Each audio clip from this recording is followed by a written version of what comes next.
Hey folks, we're here at the 2013 ATA show at the Hamskea booth, and I saw Open Pro shooter Gary Studt walking by. He's had a heck of a year this year, both in mainly the IBO, but you'll be doing ASAs this year. Yep. So I thought I'd pause for a few minutes to ask him a few questions for some of the folks that might be curious about how to become a pro. We weren't born as pros. Gary wasn't, hopefully. I mean, maybe Levi, but Gary, I don't know. Nope, I wasn't. But so, hey, Gary, give us some background about your shooting history and all that. Okay, well, I started shooting bows and arrows when I was 4 years old. My dad got me into archery. You know, bow hunting got him into archery, and he actually went through the ranks and became a professional archer himself. Oh, really? And the whole time he's out there practicing, you know, to be a pro and shoot really well. I'm there beside him, you know, out in the woods shooting, playing with sticks, whatever it is. And as I grew up and we continued, we also had an archery shop. And I decided I wanted to help promote the archery shop, so I wanted to start shooting more competitively at a national level. Right. So I picked it back up, and I started getting back into it in the late 90s, and went out and started competing and started working my way through the ranks. And in the IBO back in '99, I shot in the MBO class, which is the amateur open class, and I won the Triple Crown in '99 shooting in the amateur class, was even shooting a launcher style rest back then, and progressed a little forward. And then in 2001, I changed to semi-pro, and in semi-pro I won the world championships shooting a drop-away arrow rest at the time, cable-driven drop-away, and then continued to move on into the pro ranks in late 2001, early 2002, and been shooting in the pro ranks ever since. And most of my time into the pro ranks, I was shooting mostly the spring launcher style rest. And then from there I progressed into last year, 2012. I shot the Hamskea VersaRest the whole year and had my best year as a pro. So when you turned pro was in 2004, you said? 2001, late and early 2002.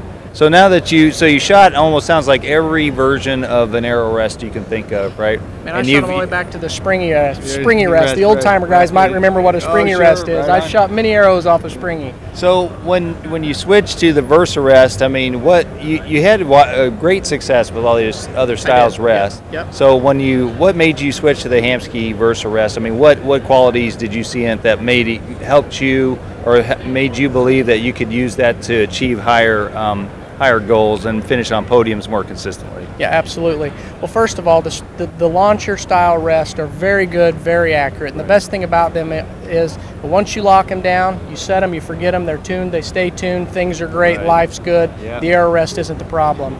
Well, then I wanted to get back to shooting the drop-away rest. I know how much of a benefit it was. I wanted to get back to shooting four-fletched arrows. I wanted the advantage of knowing I had zero vein contact. So I was looking for another drop-away arrow rest. You guys came out with the Hamskea VersaRest. I was like, I got to try one of these. And what intrigued me was I knew not just that it was a drop-away arrow rest, but that the robustness of the rest without the drop-away feature was good enough, reliable enough, and accurate enough to repeat like a solid launcher blade. So there's one reason why I wanted to use your rest. The second reason was I wanted to get back to a drop away.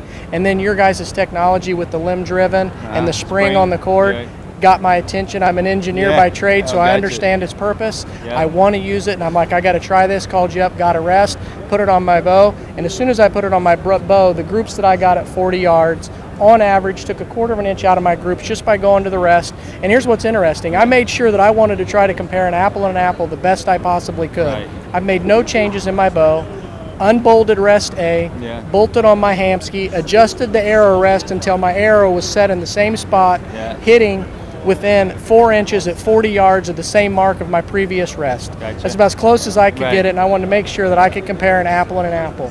Started shooting arrows, dialed it in at 40 yards, started shooting groups, unreal groups. 2 of the first 3 groups that I shot with the arrow rest at 40 yards were 5 arrow groups. 2 of the groups, all 5 arrows inside out together in one bullseye on a 20-yard bullseye at 40 yards. As soon as I did that, I couldn't believe it. I had friends there with me. I went down there, I took pictures, I said, look at this. You know, and just on average, 1/4 of an inch. And the real reason why you get the gain over a launcher style rest with this rest is the fact that the veins aren't in the way.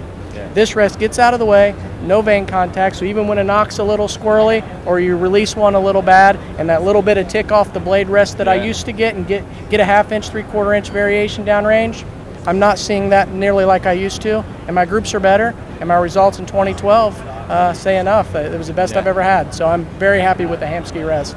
Well, there you have it, folks, straight from Gary Studt, Open Pro. Gary, thanks for stopping by. Thanks, Andrew.